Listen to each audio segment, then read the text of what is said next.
Thank you, Mr. President. Last week, we voted on a judge who felt it necessary to sign up for a lifetime membership with a political organization in order to get his nomination forwarded back before this body. Judge we voted on last week became a lifetime member of the NRA in between his appointment by President Obama and then his appointment by President Trump. A signal, apparently, to the new Republican White House that he would align with their interests and views on issues related to the regulation of firearms in this country. We're going to see a parade of very interesting choices for the federal judiciary come through this body, and they are going to be moved in rapid succession as they are this week. I've been told that never before have we taken 4 votes on appellate nominees in a single week, and of course that stands in contrast with the Republican Senate that refused to even give a hearing to one Supreme Court justice over the entirety of 2016.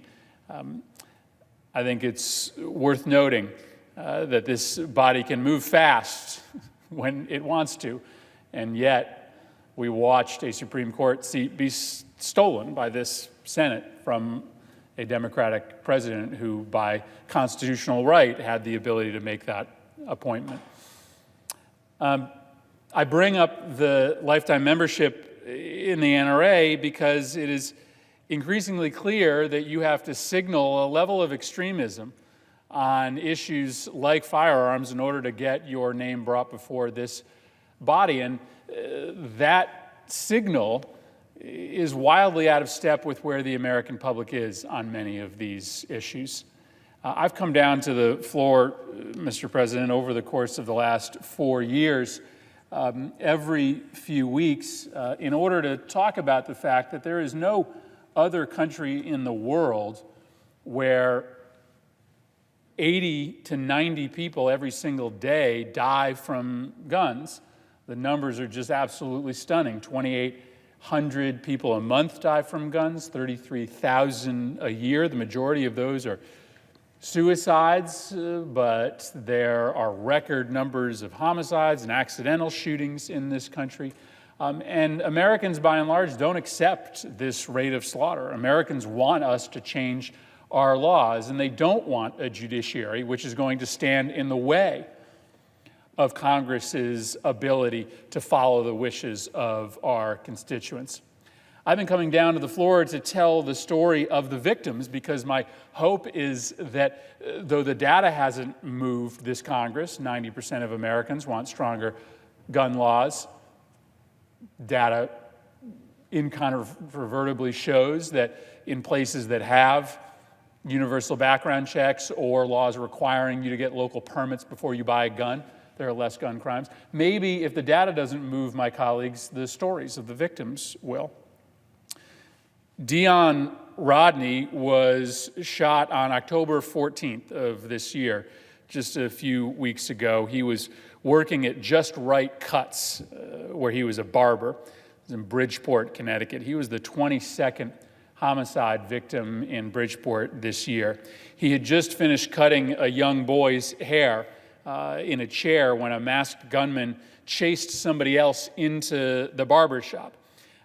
Police said that Dion was protecting the young boy, shielding the young boy from this intruder who came running in. He jumped out of his chair to try to get in between the boy sitting in the barber chair and the gunman shot him.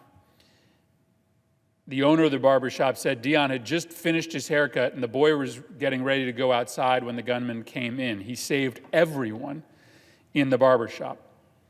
Dion is 31 years old. He left behind his wife, his mother, plenty of other family members, and an 8-year-old daughter. Speaking about their daughter, Dion's wife said he loved her endlessly, unconditionally.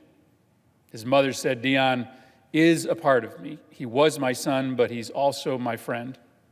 His cousin said, I know that everyone is recognizing his heroism now, but he was always like this, always a role model, always willing to give, always willing to go out of his way to help a stranger. Nothing has changed all these years. I guess I'm glad that the masses can now see this.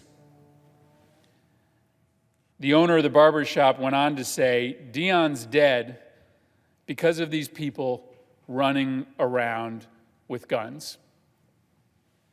There are guns everywhere you look in cities like Bridgeport or New Haven or Hartford or New York or Chicago. And people say, well, why is that? Why are all these guns, many of them, if not most of them, illegal guns, if you have strong gun laws in places like New York and Illinois and Connecticut? Well, the reason is that gun trafficking doesn't recognize state boundaries. And the guns that are used to commit crimes in places like Connecticut come from outside of Connecticut. A comprehensive, groundbreaking survey of gun crimes in New York City found that 75% of the guns that are used to commit crimes in New York City come from outside of New York State. They come from states with looser gun laws in which you, as a criminal, can easily buy a gun without having to prove that you are a responsible gun owner. How do all these illegal guns get into Bridgeport such that somebody can turn a corner, walk into a barber shop with a weapon in their hand? It's because criminals with criminal records go into gun shows in states that don't require background checks at those forums, buy up dozens of weapons, load them into their car, and then drive up to states with tougher gun laws and sell them on the black market. Congress willingly allows this to happen because we have not moved our mandatory system of background checks to the places in which gun purchases are made today. Data is a little bit hard to pin down, but anywhere from 25 to 40% of gun sales today don't involve a background check. And you can understand why. Sales have migrated to online. They've migrated to gun shows. They've gone to places where background checks aren't required. And I mentioned what the data tells us when it comes to background checks. The data tells us that background checks save lives. Here's just one slice of the data. In states that have universal background checks laws, 47% less women get shot by an intimate partner than states without universal background checks laws. And that's because in the heat of passion, domestic abusers often go to get a weapon,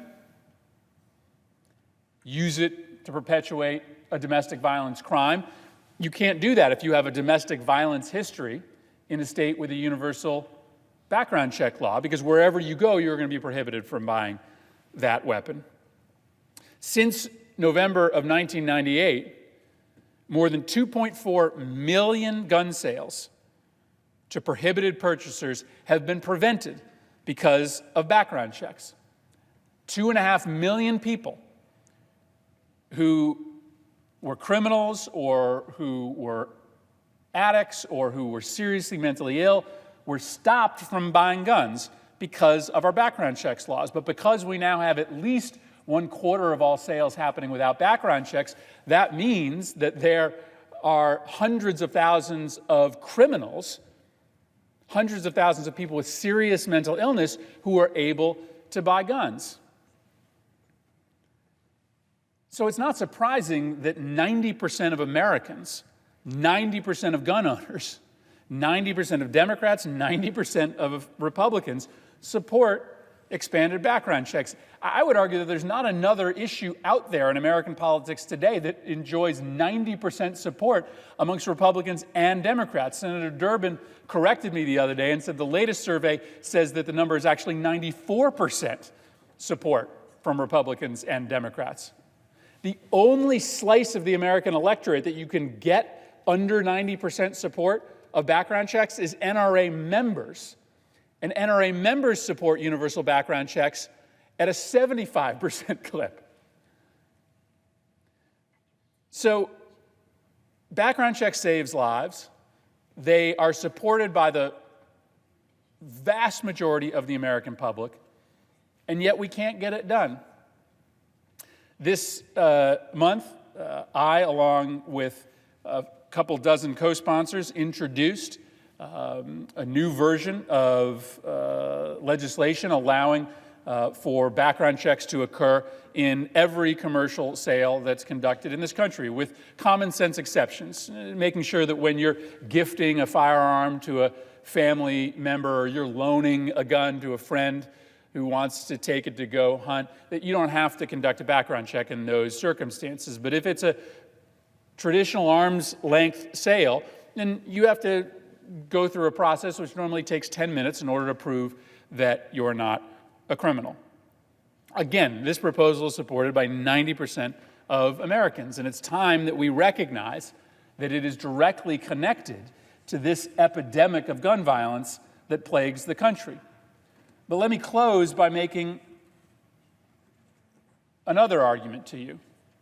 I know a lot of my Republican friends talk a lot on this floor and on the cable news shows about the threat of terrorism to this country.